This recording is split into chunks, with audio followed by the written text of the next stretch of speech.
I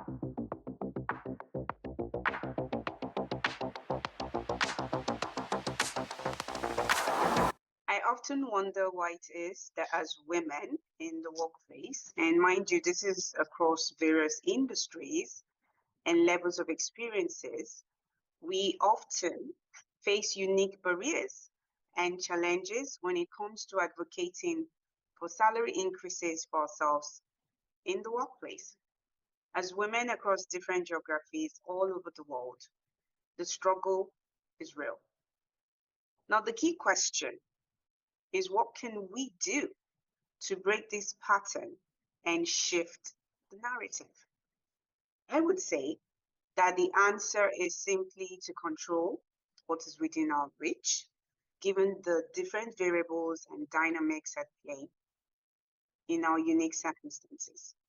In this podcast series, we will be discussing self-preparatory tips for the short and long term, and we'll also be taking it a step further in terms of action steps, right, to take that would get us talking and managing the outcome of the conversations on negotiating our salaries or asking for salary upgrade with our employer or manager. It is my hope that you're well equipped to confidently navigate your next salary negotiation discussion because it's not just about the money.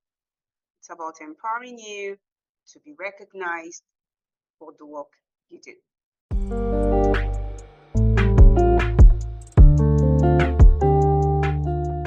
Welcome to the Help We Need podcast, where we explore topics that empower women and support their well-being. I'm your host, Fumike Morinkeji, and today we're tackling a topic that's been a game changer for so many women and yet remains a challenge for so many of us women at the same time. And you guessed correctly, the salary negotiations. So how confident are you to have this conversation of discussing an increment in your salary with your employer or your manager? So first and foremost, I would like to acknowledge that as women, this can be a very, very challenging conversation because of various reasons. And in this episode, I will be sharing some insights and strategies that will inspire and hopefully help you get grounded so you're prepared to confidently, underlined confidently, take the discussion about your salary negotiation forward.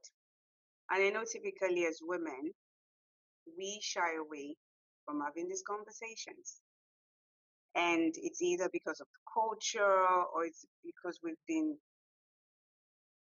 should I say, nurtured that way, not to speak above authority.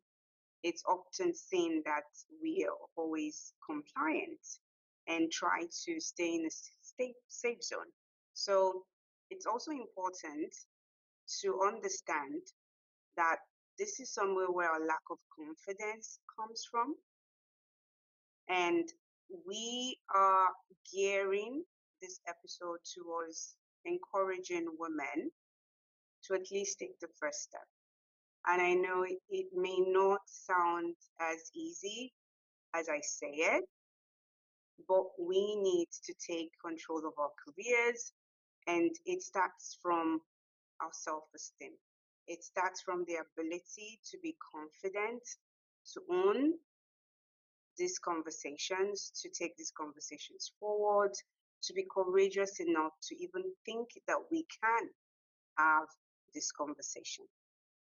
So maybe it's not the right time right now because you're new in the organization or you feel like there's really nothing to buttress your points, or maybe you're just not ready to have this conversation of possibly having your salary increased with your boss. And that's okay. So this episode is geared towards you not being ready to have that conversation And in this not yet ready scenario, we'll be discussing some preparation tips to get you started.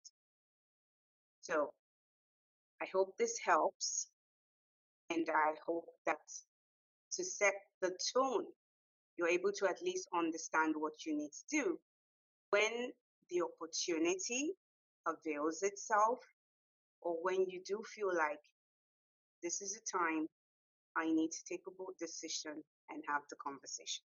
So we'll start first with the first tip, which basically for most of us women in the workplace comes with our skill development. And like I said earlier, some of us are new in role, some of us are just starting out our careers, and some of us may just feel like, what set me apart? I mean, it's really nothing so different. And maybe some of us just feel that we are earning the right pay in our current position, so there's no need to have the conversations to start with. But this is not just for the current situation, but it's for us to get up and start thinking about the future. And it's also helpful for us to reflect in terms of what we want to be in the next 2, 3, 4, 5 years, where we want to be, what we want to be doing. And the skill development tip is such a way to start off, because it gets you start thinking in terms of, what do I need to hone this skill, to hone this craft, to be better at my job, to be better at what I do. And obviously, research has it that when you continuously learn, or you gain certifications, or you have relevant expertise to your field, and you broaden your skills, you not only add value to yourself, but you strengthen future negotiation conversations, right? In terms of, you know, getting a salary increase, for instance. So it's important that we start thinking about our skills, we start thinking about our expertise in the generation that we are, with the trends that, it's in terms of the broader society. We need to consider that and just have that context and understand what I'm doing currently, how is it going to play out, and how do I enhance myself so I stay ahead of the game. I stay in competition, I stay relevant within my sphere, or within the industry I'm working with currently. So you don't get outdated, and you continue to hone your craft in such a way that you're relevant to your organization, and in the position that you're currently handling, you're a subject matter expert. So that's something that I think as women we need to start thinking, if we're not thinking about it, and we need to have a broader perspective around that. So in terms of the next tip, I would touch on cultivating professional relationships. And I think that as women, we fall prey in some way, because most times we just have our heads in the job. We're not necessarily building connections, we're not necessarily building rapport, and it's just that I come in, I do the job I'm paid for, and I go away. And I think that really needs to change with this conversation around, staying ahead of the game and developing yourself in such a way that you're making sure that you're well paid for the job that you do. Relationship management, forming good rapport with your employer and your fellow colleagues cannot be overemphasized. You need to build trust and credibility as you build your career within the organization. You cannot do it solo. You can't just say, I just come to work, I get to do the job that I'm paid for, and that's it. And I know sometimes it may sound like, it's too ambitious, but you can do things in a not arrogant way, but in a way that you exact your presence, exact the value, you get known around, right? You build trust, you build credibility, not just with your manager, but with the people you're working with. This is really, really important. And another trap I think we fall into as women is, like I said, you have our heads buried in the sand, we focus basically in the workspace. I mean, for most of us, and we tend not to network outside the organization. And this is something that we really need to pay attention to, because it's not just what you're doing within your current organization, but what's happening out there and how you're building relationships.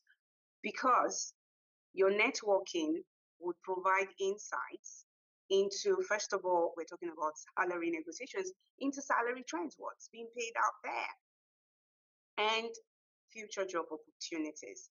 So that when you get that opportunity, you don't necessarily have to stay within the current organization. You can move on to a better opportunity. And without the networking factor, the tendency that things just happen over our heads because we're not aware tends to catch up on us.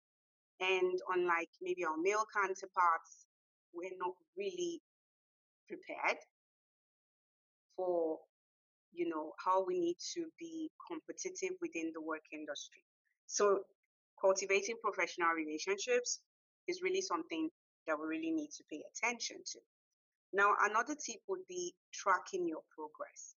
And I think it's really very important, because we just sometimes tend to do the job all the time and not necessarily give ourselves credit. Again, I think this is somewhat characteristic of us as women, because we're just used to doing things. And I think in being used to doing things, people just expect that it's going to be done. And there's a tendency that there's so much familiarity, and people tend to just take you for granted.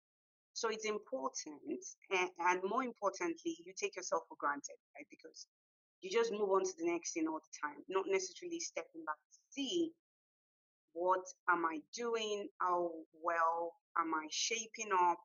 And just taking record of your accomplishments and taking record of the feedback you've received over time, so that you can use this as evidence when the opportunity for salary negotiations pop up. So it's really important as women to constantly be looking at our resumes, our CVs, and year after year, or just quarterly, updating, or have a separate document where you try and update based off your achievements, based off what you're doing, so you as well are aware of the achievements that you um have, and your accomplishments within the organization. Because top of your head, you're able to cite examples, and you don't just let things slip because you were not prepared to have those conversations. So that's a very, very important tip in terms of tracking progress. Now, the second tip would be to build a strong track record. And I know we've talked about maintaining a record of our accomplishments, but consistency, right? Focusing on delivering impactful results, not just staggered. So the first year I did well, the second, third year performance was not that great. No, it's just making sure that we maintain momentum, so that we have a track record, and we build credibility in front of our managers, and there's sustainability, right? This person has been consistently performing, and that obviously is reflective of what the future would hold. If you get, for example, an opportunity for a job interview, managers are comfortable that you would make it to the finish line, right? Because you've been consistent over time. So that's really important. And I think a very key thing as well, which kind of links into the relationship building we spoke about, is being visible. And how well are we communicating within our internal organizations? And it's important to understand the players and the shapers. I mean, not being too politically absorbed, but at least get to know people. And one of those ways, obviously, is getting to, work on projects, um, showing yourself as a team player, being supportive within the team, these are ways that you can get visible, getting a mentor, ensuring that you kind of look for a sponsor so that you're visible within the organization. And when conversations around projects, promotions are heard, or brought up, and you do apply for positions, you're not too far away, right, from getting the potential to get these roles. So it's important that you have it at the back of your mind that in doing this, you are gradually building a strong track record within your organization. So we're moving on to another tip, which is stay informed about industry trends. I think it's really important to regularly research what's out there so that we understand in terms of the positions we're holding, the job roles that we have within the industry or within the location we're working, what's happening out there, what's the possible benchmarks, right? In terms of salary data, in terms of benefit packages, even in terms of workplace standards, and to be able to understand what are other companies, what are they doing, and just constantly taking a pause so we understand what's out there and maybe just up in the game or just being much more ready to take advantage of opportunities when they come. Because when you know what's out there, at least when you eventually have those conversations on salaries, you can reference those data points. But having even said that, with regards to the industry trends, I think it's also helpful to understand, where possible, what's also happening within the organization, right? And while I understand that salary details are confidential, but sometimes people do talk, right? So um, maybe from those grapevines is just being able to have an estimate so that you understand, at least for organizations where you constantly need to look over your shoulder to make sure that you are, when it comes to pay equity, you are well compensated. Generally, I think this is important. And, in organizations that have pay ranges and what have you, still, I think it's important that we stay on top of what's going on, even within our current bubble. So we understand if we still are being paid for the work that we do in a way that respects the value we're bringing to the position. And I know these days, most times, there's always this, thing about work enlargement, cutting cost budgets and what have you. And most times we end up doing more than we signed up for. So it's just a good opportunity to be reassessing, and you just make the move when the time is right. So staying up to date on trends ensures that you, when that time comes, are negotiating from an informed perspective. And the last tip would be financial goals. And I know that for salary increases, obviously it goes without saying that this is monetary, this is financial. But I think as women, we need to start looking at our careers and connecting that with our own personal financial planning in terms of, how do I see myself from a savings perspective, from an investment perspective, um, just looking ahead for the possible future. What would happen, for example, if there was a job loss? Do we have enough savings to keep afloat pending when we get another job? So these are things that we shouldn't just think would plan itself out. I think we need to have some keepsakes just for the eventuality of it. But more importantly, I think it helps us set clear long-term salary targets for ourselves, because if you've been in a role for like 10 years on the same salary, you need to wake up, right? You shouldn't be in a role for 10 years on the same salary. Your salary should have moved. So not being complacent or being proactive about it, I think helps us to be able to step back and think, wait a minute, it's been this number of years and the salary has not changed or shifted or moved, or there's nothing really adding on top. And that's kind of sometimes what informs our decisions, of course, with other variables that we need to think through in terms of how well we're performing, because that in itself is really very important. So having said and shared all these tips, I think it's important to call out that confidence and preparation are key for whether we are just planning out to have those conversations in the near future or just thinking through and assessing our capabilities and making sure that we have a strong foundation to be ready, to advocate for what whenever the opportunity arises. So I hope this episode has been helpful. And as we conclude this enlightening discussion for part one, I hope it sparked an awareness in you to act and prepare yourself. As a woman, I think most times we kind of shortchange ourselves and we stay in the shadows and we relegate ourselves to the background. And the basis for having conversations like this is to get us thinking, to get us out of those spaces and get us to move forward. No one's going to necessarily advocate for you if you do not advocate for yourself. So salary negotiation discussions, I get it. They're not easy conversations to have.